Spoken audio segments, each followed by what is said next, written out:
Hello दोस्त, नमस्ते। कैसे हैं आप लोग? मैं शुभम हो रहा शुभम राज स्टडी पॉइंट पर आपका स्वागत करता हूं। जैसा कि पता है, पिछले वीडियो में हम लोगों ने इंग्लिश के बारे में बात किया था, इंग्लिश के ओरिजिन के बारे में और इंग्लिश वर्ड का फॉर्मेशन कैसा हुआ है। और तीसरी चीज़ हम लोगों ने इंग्लिश की हिस्ट्री के बारे में बात किया था। तो इस वीडियो में हम लोग बात करने वाले हैं कि भारत में इंग्लिश का विकास कैसे हुआ। जो आज इंग्लिश हम लोग यूज़ करते हैं, जो लैंग्वेज बना हुआ है, जो कम्युनिकेशन हम लोग करते हैं, जो ऑफिशियल लैंग्वेज हम लोग की बनी हुई है, वो इंग्लिश कैसे बनी और कैसे आई, किस तरीके से यूजेस उसके हुए, तो उसके बारे में हम बात करेंगे। सबसे पहले भारत में अंग्रेजी का विकास किस प्रकार से हुआ, इस टॉपिक पे बात करेंगे। तो भारत में इंग्लिश का विकास कैसे हुआ, ये तो हम सभी जानते हैं कि इंग्लिश जो आई वो इंग्लैंड से आई। इंग्लैंड यूरोपीय कंट्री, पश्चिम की कंट्री यूरोप से भारत में इंग्लिश आई। ठीक।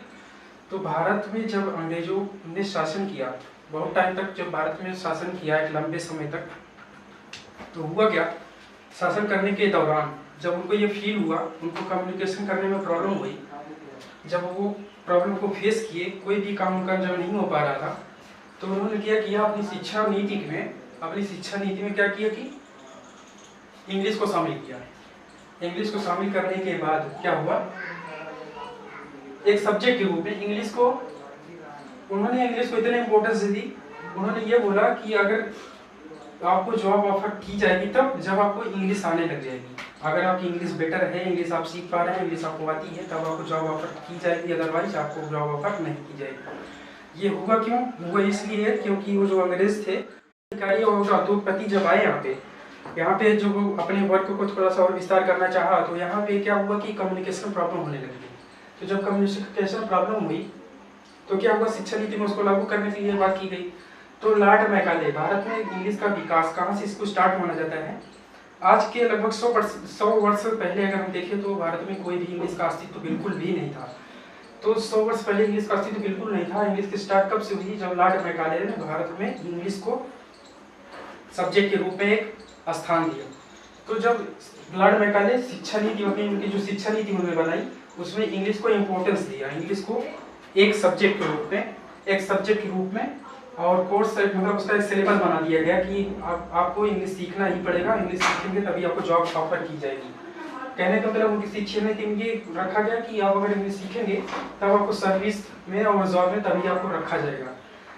इसलिए फिर जो कॉलेज और स्कूल किसी भी कॉम्पिटिटिव एग्जाम के लिए इंग्लिश को क्या कर दिए, बहुत इंपॉर्टेंट कर दिए, मतलब कंपलसरी कर दिए कि इंग्लिश अगर आप सीखते हैं तभी आपको जॉब ऑफर किया जाएगा। तो उससे क्या हुआ, उससे एक चीज़ ये हुई कि जो कम्युनिकेशन स्किल वो चीज़ बेटर होने लगी। धीरे धीरे जब कम्युनिकेशन स्किल लोगों की बेटर होने लगी, तो अंग्रेजों के द्वारा भारतीय लेबर वो क्या हुए, एक तरह से माइंड को मतलब इंग्लिश से सीखना अच्छे से स्टार्ट कर दिए। जब इंग्लिश स्टार्ट कर दिए तो हुआ क्या, जो इनका कम्युनिकेशन गैप था अंग्रेज अधिकारी और भारतीय लेबर के बीच, भारतीय लेबर जो थे, कर्मचारी यहाँ पे थे, और अंग्रेज अधिकारी जो यहाँ पे आए थे उनके बीच, और भारतीय लेबर जो यहाँ के कर्मचारी थे, दोनों के बीच जो कम्युनिकेशन गैप था वो जो है धीरे धीरे फिलअप होना शुरू हो गया जब एक इंग्लिश को सब्जेक्ट के रूप में मान्यता दे दी गई। तो क्या हुआ, फिर उसके बाद क्या हुआ, कम्युनिकेशन स्किल बेटर होने लगी। फिर क्या हुआ, गवर्नमेंट जॉब और प्राइवेट जॉब, जो गवर्नमेंट जॉब होती है, प्राइवेट जॉब, उसके लिए क्या किया गया, इंग्लिश को एकदम कंपलसरी मान लिया गया कि अगर आपकी इंग्लिश अच्छी है, आप इंग्लिश अच्छे से कम्युनिकेट कर पा रहे हो, तब आपकी जो है आपको लिए जॉब ऑफर की जाएगी। फिर उसके बाद क्या हुआ, अगली चीज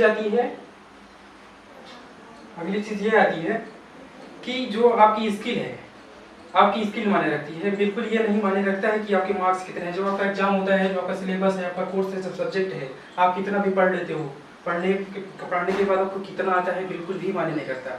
माने ये चीज़ उसमें रहती है कि आपकी स्किल्स कितनी अच्छी है, आप कम्युनिकेट कितनी अच्छे से कर पा रहे हो। तो उसके बेसिस के आधार पर अंग्रेजों ने भारत में इंग्लिश का विकास किया। उनका मानना ये था कि भारत में अंग्रेजों का मानना ये था कि भारत में शिक्षा व्यवस्था जो इंग्लिश लाई जाएगी, उसमें भारत को बहुत अच्छा इंग्लिश सिखाने का मकसद नहीं था। उनका मकसद सिर्फ ये था कि यहाँ आके व्यापार करना। तो उस मकसद से इंग्लिश जो है भारत में आई और अब हम लोग जानते ही हैं कि इंग्लिश का क्रेज इस समय भारत में कितना ज़्यादा हो गया है। अगर आप इंग्लिश नहीं सीख पाए हैं तो समझ लीजिए कि आप कम्युनिकेट बिल्कुल नहीं कर पाएंगे, किसी भी स्तर पर आप बहुत अच्छे से नहीं कर सकते हैं। तो इस तरीके से अगर इंग्लिश आपको समझ में आई है, भारत में इंग्लिश का विकास कैसे हुआ है, क्या क्या चीज़ें हुई हैं, अगर ये समझ में आए हैं तो वीडियो को देखें, लाइक करें, शेयर करें। ये हम सही नहीं